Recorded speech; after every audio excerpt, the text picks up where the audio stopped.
અરે આશિકા, મને પાણીપુરી ખાવાની બહુ જ મન છે. કેટલા દિવસથી નથી ખાધું.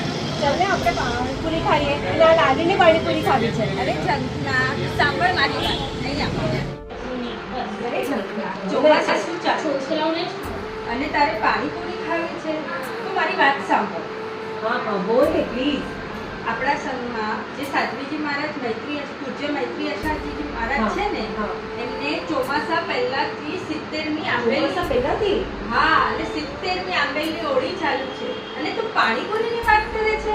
સોરી મુચાવી દે, પણ આપણે હું શું કરું? મારા રસેન્દ્રિય પર મારો કંટ્રોલ નથી થતું જરા તને તારા રસેન્દ્રિય ઉપર કંટ્રોલ કરવો હોય ને તો 12 ઓગસ્ટના મંગળવારે બપોરે 2 વાગે શ્રી સંઘ દ્વારા આયોજિત સાંજીમાં બધી બહેનો સાથે પધાર્યા આંબેલનું મહિમા વર્ણવતું એક ડ્રામા પણ કરવાના છે. અને રવિવારે 10 તારીખે સવારે સક્કર સંઘના ભાઈઓ તથા બહેનો માટે તપ વધામણા પણ રાખ્યા છે, એમાં પણ આવવાનું છે. ઓકે ઓકે, હું તો જરૂરથી આવીશ. આવા તપસ્વીને જોઈને તો મને પણ આંબેલ કરવાનું બહુ જ મન મળે. શું તમે વિડીયો જોતા રહેશો કે આવશો ને અમારી સાથે આવા તપસ્વીને આંબેલનું પારણું જોવા?